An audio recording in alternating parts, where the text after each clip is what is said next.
Texas Tech with another big move. My Red Raiders are not messing around. You are Locked On College Football with Spencer McLaughlin, your daily podcast on all things college football. Part of the Locked On Podcast Network, your team every day. Welcome, everybody, to another episode of Locked On College Football. I'm your host, Spencer McLaughlin. Thank you all so much for making this your first listen or your first view every day as part of the Locked On Podcast Network, your team every day, and your daily source to stay up to date with the biggest stories in this, the greatest sport on planet Earth. How much should we believe in South Carolina? I say a lot.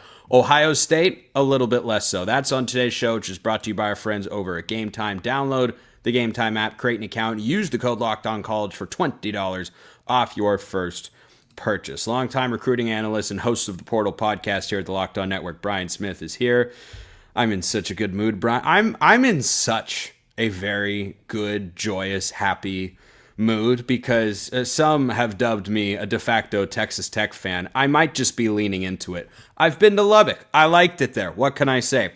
So they have landed one of the top players, regardless of position, in the 2026 class and in the 2027 class because LaDamion Guyton has now committed to the Red Raiders. He's reportedly going to get somewhere in the neighborhood of $900,000 a year, and I'm perhaps supposed to be upset about that, but I am not. Here's what's different about the Red Raiders' big-time recruiting wins this upcoming cycle and the next one at the moment. Guyton is a foundational sort of recruit for a class. It's trench wins. This is not going out and getting a skill guy like Micah Hudson. This is not going out and getting a quarterback like Ryder Lyons or Keyshawn Henderson that are coming to the Big 12. These are the sorts of guys, Brian, that make me think Joey McGuire and the Red Raiders are serious about let's go build a contender in the Big 12 year in and year out, and let's go buy the players that can get us closer or in the same vicinity of the SEC and the Big 10. That's how it reads to me. That is correct. The difference between the teams that really do something late in the year and then the ones that don't is recruiting in the trenches, and it has been for 100 years. Offensive and defensive linemen. It takes a very, very good group of players to work together up front. As an offensive line, you need a bunch of them. Same thing with defense. And Guyton is one of the rarest you're going to see. A buddy of mine who scouts in Georgia has told me that he's probably the best player that he's ever seen in Georgia in terms of like upside or anything else. And I'm like, holy cow. This is somebody that goes all over Georgia all the time. And his film is nasty. So Texas Tech getting him early, while we know why, is still shocking because other schools are going after him too and offering him money. So they're doing something right. Congrats to Tech. Yeah, and there's certainly a long way to go. This is not even a 2026 recruit. It's 2027. But to me, Brian, it's a twofold impact. Number one, you touched on it. He's from the state of Georgia. This is a premier defender who, according to the 24/7 composite rankings, is the number one edge prospect in his class, committed to Texas Tech and not Georgia, not another SEC school, not Texas, not Alabama. Nope, Texas Tech. And number two, it's the fact that their pitch, financially driven, recruiting driven, both. I suspect it's both. I'm not sitting here saying money's not a part of it. It obviously is. That they were able to get him to commit this early on. I'm sure it'll be a battle to hold on to his services come next December, but it's noteworthy that Texas Tech went out and made this splash. I think it's kind of interesting because everybody just assumed he was going to go to Georgia or Clemson. He's a Southeast Georgia kid. It's usually one of those schools. And not only does he pick a school outside that realm, it's not even that part of the country. So that shows you how different recruiting can be now. And teams are going to have to figure it out. I'm going to guarantee you somebody's going to offer him more than $900K a year. That's guaranteed. Maybe he reneges on this or he does it, but Tech has the money to stay up with him. Now the question is, can they continually do this? This is one guy. But if you start getting multiple trench players, it doesn't even have to be quite like LaDamian's a special player. Just several 4-stars, then it changes the level of your program, and they would be the perennial favorite in the Big 12. The one thing that I tell anybody that hosts shows, covers Big 12. The difference and why that league's not great is the D-line recruiting in particular is nowhere near where it needs to be. Well, this would be a start. This would be a massive start. If you're going to compete to make it into the playoffs and actually do something, you've got to recruit some of these kind of kids where my guy is just better than yours. That has nothing to do with the coaching. It's just skill.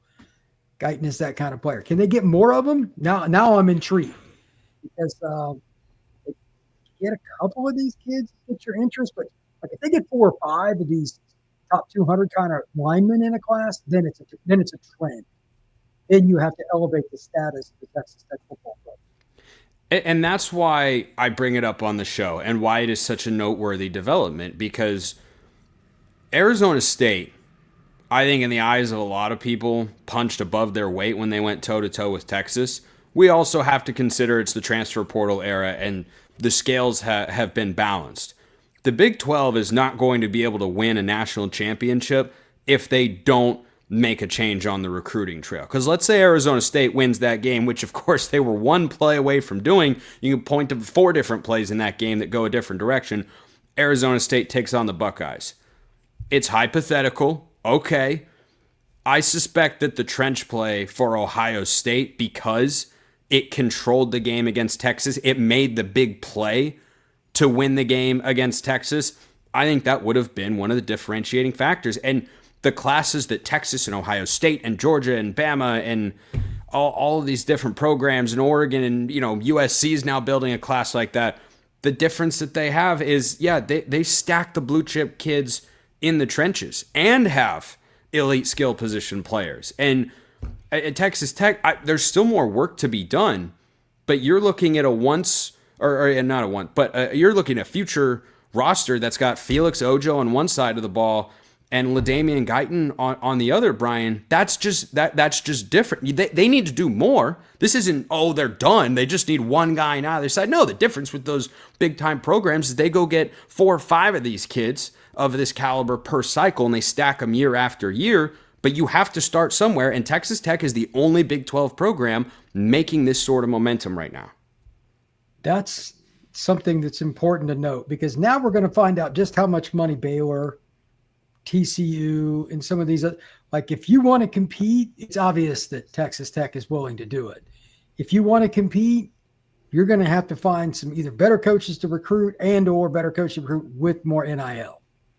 Because Texas Tech is going to get better classes than you every year. Eventually, it's going to be obvious who's going to win the league. Like, it's still about the Jimmies and the Joes more than anything else. Who steps up and starts spending money and going after some of these kids? BYU's got the money, by the way. That's just another school. Arizona State, ironically, is one of the have-nots of the league, from what I understand, with NIL, and they were the one that made the run into the playoff last year. It's so wild. Well, Dillingham's working really hard to try and change that, because I think he sees the landscape, and he's talking to those in Tempe and the graduates and saying, hey, you want us to be elite? I want us to be elite, but I need you because they have things we don't have. That is 100% right. Last year, they hit the inside straight with the portal. I think that most teams that will advance, go far into the playoff, will have 15 or fewer transfers that year. Like, they kind of finalize it and they just get a few players, 10-ish or so. Arizona State was not that program, and they still hit it. It can happen, but getting guys like Guyton is the way you probably have the better chance to win year in and year out. So Texas, Penn State, et cetera, they don't take a bunch of transfers because they don't have to. Tech is trending in the right direction, and it's kind of fun. So now, again, who follows them? Who tries to really up their game with NIL in the Big 12 and start getting some of these linemen? Because if they don't, Tech's going to be the easy number one. Great time to be a Red Raiders fan. That's all I'm seeing. Brian Smith, the Portal Podcast, longtime recruiting analyst. I'm popping to the SEC next because I think we should buy South Carolina. I really think we should buy South Carolina. First, this episode brought to you by Game Time. We've all been there, logging on early, waiting forever for concert tickets to go on sale, only to lose your spot for a show you've been dying to see. Live music shouldn't be about any of that. It should be about making memories, not dealing with the stress of ticket shopping. That's where Game Time comes in. Game Time makes getting concert tickets faster and easier than ever before. Prices actually drop as it gets closer to showtime, and you can save up to 60% off with their killer last-minute deals. So if you want to go to a show, you want to go to a sporting event, college football game this season, you should check out Game Time. Take the guesswork out of buying concert and show tickets with Game Time. Download the Game Time app, create an account, use the code LOCKEDONCollege for $20 off your first purchase. Terms apply. Again, create an account and redeem that code LOCKEDONCOLLEGE. That's LOCKEDONCollege for $20 off. Download the Game Time app today. Last minute tickets, lowest price, guaranteed. 2 reasons why I am buying South Carolina this year, and 2 questions I have for the Gamecocks, because there are a couple of rather serious questions. Let's start with the questions, shall we? Number 1, did you know the Gamecocks had 5 players drafted last year and they were all on defense? That's tough. You got to find that production somewhere. Doesn't mean they don't have it, just means you have to find it. How long does it take to find it? That might be determining whether or not South Carolina gets to the playoff. One in particular, Nick Emenwari, drafted by my Seahawks. I'm recording the show from the Seattle area, fun fact, and we like him. We're content. We're content with the draft pick. Mike McDonald could do great things with him. Anyway, there's some talent you have to replace. Number 1. Number 2, Lenoris Sellers. His highlights are awesome. And that's what most people probably know. You go to YouTube, you search Lenoris Sellers highlights. Wait, why is everyone so high? Oh, that's why. Oh, yeah, that guy's the talent to win the Heisman. Yeah, he kind of does and could put up the numbers to do it.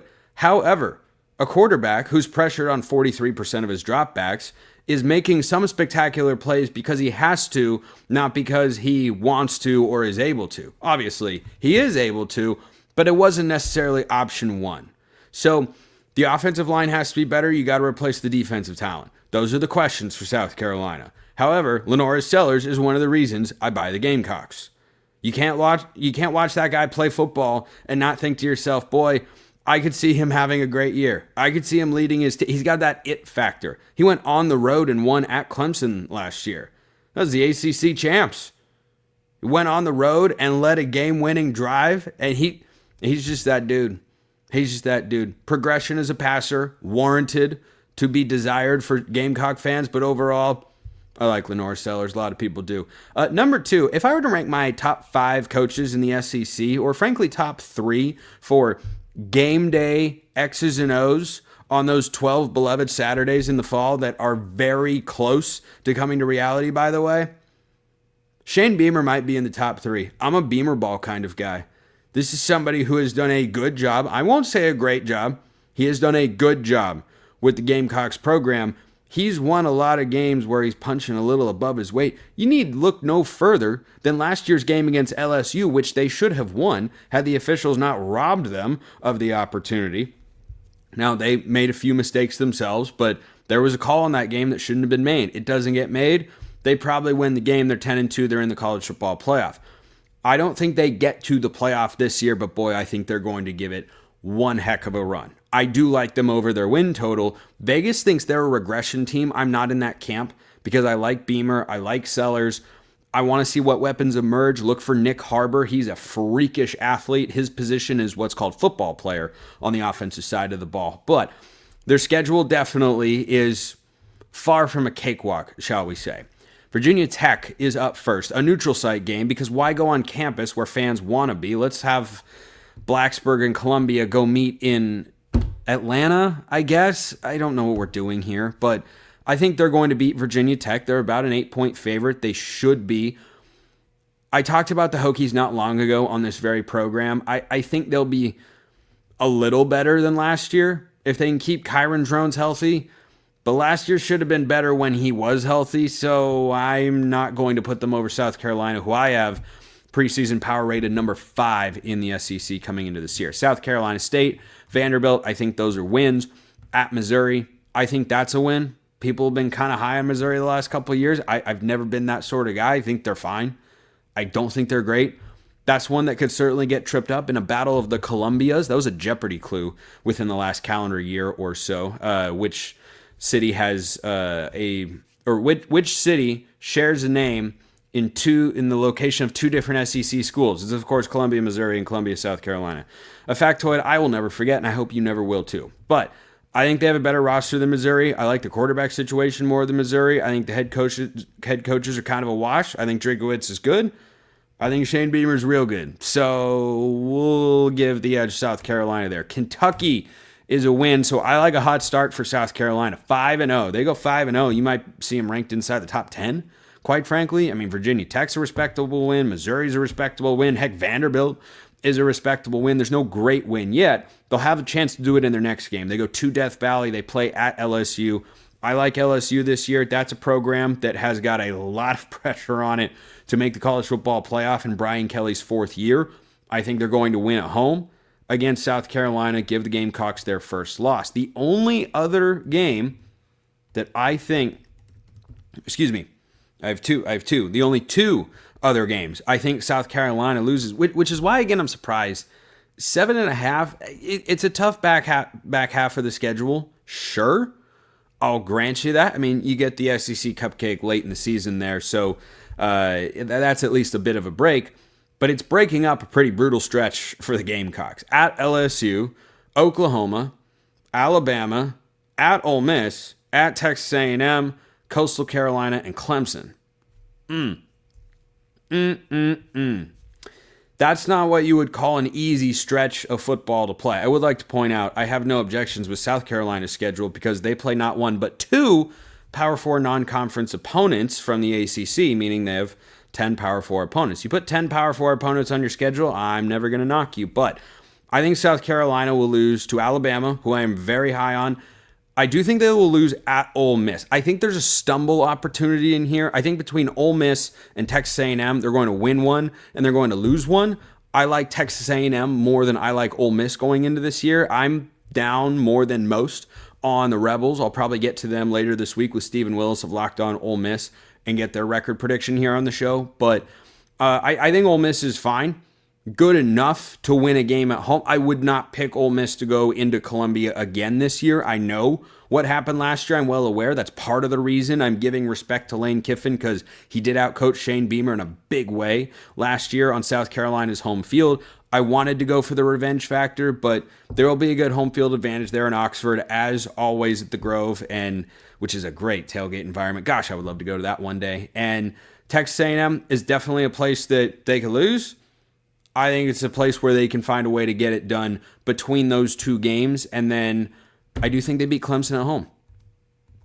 Beat them last year, barely on the road, coming back home. Could have a playoff berth on the line. We'll see how things ultimately shake out for South Carolina and company. But that game against Clemson, who I think could be the Ohio State of this year, a team that goes 10-2, gets into the playoff and could get hot and go on the run with a veteran quarterback and a veteran head coach that's shown a propensity to win big games from time to time. I think South Carolina is really interesting. Do I want 9-3 to get into the playoff? No, I don't, because I want the results on the field to actually matter. I don't want teams to be able to lose and then be able to go, well, that's okay. As long as we beat all the teams that we're actually better than and kind of do okay sort of against the teams that are on the same level as us or better than us, we can still get into the playoff. I don't want that. I supported South Carolina getting left out of the playoff last year, even though I agree officials screwed up in the LSU game. I think we all agree at that point. You can't let Ole Miss walk onto your field and steamroll you. And then the Rebels went out and lost to Kentucky. That put you in a tough situation. But I want those results to matter a heck of a lot. I think South Carolina will get a lot of good ones this year. I think this is an easy team to really like in the SEC. This is a pretty big expectations. I'm sure you have some, I would think. I'm speculating here. I don't think it's unreasonable to say it's a playoff or bust year for South Carolina. I think that's kind of fair. I don't place that expectation on them, but I see how someone could get into that particular mentality. So South Carolina, 9-3. I like the Gamecocks, but would like to see more from the offensive line before I could pick them to do all sorts of incredible things like go to LSU and win a bunch of other really tough road games and beat Alabama, who I think will be really good. But they almost knocked him off last year, so hey, crazier things have happened. Do you know the last time Ohio State went 10-2? Last year. Do you know the next time Ohio State will go 10-2? This year.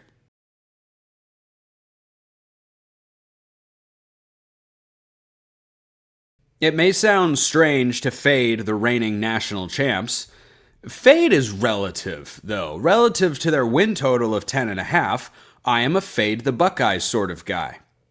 Once Julian Saint's got a full season under his belt, presuming and hoping for full health, we'll see how I feel then. Jay Stevens of Locked On Buckeyes is here to wrap today's show. Jay, I don't know how else to slice it. I tried to come up with creative mental tricks to not fall into what feels like a trap, but Ohio State under 10.5 is really appealing to me for a couple of reasons. Number one, they're working in a new quarterback, a brand new quarterback, whose first game is against a team that can legitimately win the national championship in the Texas Longhorns. Number two, this is not what you would call a cakewalk of a schedule. They have to go to Washington. I've seen people think that that's an upset potential. They have to go to Illinois. They have to go to Michigan. They have to play Penn State. And 10-2 should get you in the playoff with this schedule. But that's where I'm landing on the Buckeyes, Jay. New quarterback, roster turnover, tough road games. How crazy does that sound to you? It doesn't sound very crazy because, Spencer, I'm right there with you. The under is easier to believe than the over. If you go 11-1, just for example, you're beating Texas at home, you're beating Michigan in Ann Arbor, you're going to Seattle, Washington, and beating the Huskies. You're also going to Illinois and winning that game. You're going to Camp Randall, which is always a weirdly tough place to play. You're beating Penn State at home. That's very tough. I mean, if you ask anybody in college football, if you go 11-1 with that schedule, how would you feel? You'd feel pretty lucky. If you go 10-2, you'd feel pretty lucky. This is Ohio State, though, and 10-2 will still look very weird, but I think that's the easiest and probably correct way to go. You mentioned it very well early on. The new starting quarterback, we believe, is going to be Julian Saint. That's a tough game to go in week one, to go up against not just Texas, who has all the talent, but you got a coach that at one time as an OC got the best of Ryan Day. As a head coach, Day got the best of him. You believe that Sark might have the upper hand here. I believe in Day to do a lot of good things. You forgot one very clear thing, Spencer. That is, you got a new play caller in Brian Hartline, which is going to be very tricky against Texas. Going to be very tricky against a lot of teams out there. So, you forgot Patricia too. I believe in Patricia. I think him being a defensive coordinator is maybe an upgrade over Jim Knowles. We gotta wait to see how he transitions to college football. Whoa! I think him as a coordinator and him being able to work with different types of players is different than Knowles, because Knowles needs a certain type of skill set with all 11 guys. Patricia can figure that thing out and be very creative with whatever he has. But I think 10.5, not 10.5. You can't go 10.5 because there's not a half win you can have. I think 10-2 is more realistic than 11-1 or even undefeated. I don't see them going undefeated this year. 11-1 or 10-2 are the two records I think they're going to have, and it's weird saying this, but I think 10-2 is probably where they're going to be. Yeah, and I just think that it's a sneaky, difficult schedule, as we mentioned, and I didn't even make the two new coordinators point, because look, it was at one point in time every coordinator's new but that's part of the reason. Jay, I want to focus on that Texas game. Yeah. Because Ohio State is favored. I think that's free money on Texas, plus 2.5. It should be a great game. I trust Texas more in that spot, even though it's in Columbus, where I've seen Ohio State lose big games several times just within the last 4 to 5 years. And certainly they've won some big games. I'm not trying to say their home field advantage stinks or anything like that. But when I look at what Ohio State has done in those spots, and particularly last year, it was a really veteran coaching staff. It was Chip Kelly's first year as the offensive coordinator. But it wasn't Chip Kelly's first year as an offensive coordinator. He's been calling plays in college football at the Power 4 or 5 level since 2007. So I view that as different than Brian Hart. I just think it's asking so much. Like, I agree Patricia can be good. I think, a lot of people are going to see him and think of what he was as the Lions head coach. Yeah. Like, he's being asked to be a coordinator in college, not a head coach in the NFL. These are two very different things. He can succeed. Hartline on the other side, though, am I supposed to believe that he's just going to be 10 out of 10, 5 stars, no notes, everything's firing on all cylinders with a brand new quarterback right away against Texas and the talent on that defense? I'm not saying they're going to go put up 10 points. I'm just saying that game is likely going to come down to 1 or 2 possessions. And if you're asking me which set of play callers, particularly on offense, I trust more, I'm going with Steve Sarkisian and the system that they have compared to what Brian Hartline is going to be implementing in a brand new fashion this year. So here's my thing with the Texas game, since we're focusing on that. I can see Ryan Day taking an Urban Meyer role and saying, look, I trust you in certain games. I don't trust you in this one. I'm calling the plays. And I can easily see a scenario where Ryan Day calls plays against Texas, not Brian Hartline, because Day realizes what this means for the team to start the season with a lot of new faces in new places. He understands what it means for his legacy. These two teams played each other in the shoe 20 years ago. Texas won that game. And so I think Ryan Day also realizes the last time these two teams played in Columbus, the Longhorns won on the road. And so he's not trying to have that happen in his tenure. And so if Ryan Day is calling the plays, my opinion about that game is going to be a whole lot different than it is if Hartline's calling the plays. I hope, which I don't think it's going to happen, but I hope that Ryan Day at some point in the game's like, look, this ain't working. We ain't flowing. I'm taking this thing and I'm calling the plays. And I think there'll be, if that happens, I think there'll be a switch and a more consistent flow with the Buckeyes offense. But that's more of a TBD type of thing. I truly have no great feeling about if Day's going to do that or if Hartline's going to call the plays. I think Day has done a great job of showing that he believes in Hartline, that this is the right progression for him in his career. But a couple of years ago, we thought he was calling plays, and he didn't. It was Ryan Day calling plays, not Hartline. So, I don't know, man. I feel like it's a little bit weird to have a first-time play caller go up and call plays against Texas when Texas has dogs all over the field. It reminds me of another team that I cover a pretty hefty amount here at this network. Oh, boy, and here we go. Back in 2000, no. We're not going down that. There's no leg to stand on here for the Ducks. Kenny Dillingham, his first ever game. We all agree Dillingham is great. And by the way, he spent 1 season in Oregon. He is revered in that entire community. They all love him and root for him at Arizona State. His first game ever calling plays was against Georgia in 2022. Okay, that was his first game. He knew Bo Nix from his time at Auburn, but his first time being the OC was the Georgia game. Now, this is not that level of a mismatch. That was a 17.5 point spread. This is a 2.5 point spread. And I think that's reflective of the caliber of teams that were on the field. My point is Dillingham was great as an OC. He was really, really good. But in game 1, there were a couple things that weren't quite right. You didn't have everything working exactly how you wanted to. So that's my hesitation and why I know Lee Corso is going to pick Brutus. There's no way he won't for that game, especially in Columbus. But I do think Texas is going to win. Real quick, Jay, to wrap today's show, I want to throw this at you. If Ohio State were to lose, I actually think they're going undefeated in these games because I have a lot of faith in Ryan Day, and I think by this point in the season they'll have worked a couple things out. If they were to lose a game between Washington, Wisconsin, and Illinois, who I think are widely and fairly seen as Tier 2 Big Ten teams/programs compared to Ohio State, that's obviously in the top tier, which of those games scares you the most? Washington. Wow. Easily. The disrespect for my Illini. I don't believe Luke Altmaier is good enough with the team that he has around him to beat Ohio State. And I'm saying this knowing that Davis Warren led Michigan last year in a 13-10 win over the Buckeyes. Davis Warren was trash, but Michigan had a pretty good defense. An anomaly. Yeah, it was so odd. But Michigan had a defensive front that caused some issues for Ohio State. I also disrupted Will Howard, and he was not the same after he got popped, halfway through the second quarter. I think Washington has some dudes, and what we saw last year going to Pacific Northwest, it's a tough place to play. You know that covering Oregon all the time. I do.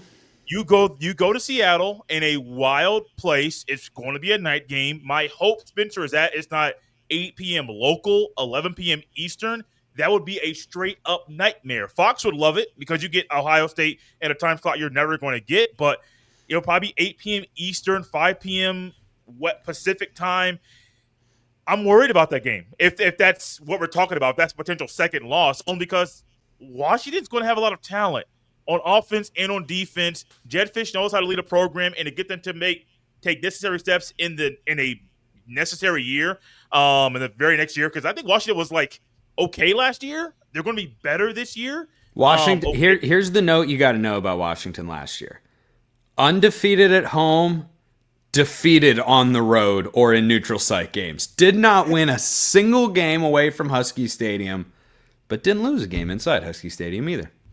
No, I think that would be the one. They have guys on offense. I mean, I mentioned Darius Taylor recently about being a guy that can lead the conference in rushing yards. Denzel Boston can lead the conference. Well, Jeremiah Smith's going to do that, but if there's someone that's can sneakily tiptoe his way to being the conference receiving yard leader, it would be Denzel Boston. Damon Williams, no guy to just laugh at. They have a lot of good players over there. Of those three, I think Washington is the easy choice. The easy choice. Listen up, Sonny Verma. Jay Stevens has got no respect for the Illini. I mean, Washington is a tough place to play. Damon Williams is really good. You guys will see Darius Taylor another week when Minnesota comes to town. It's going to be fun.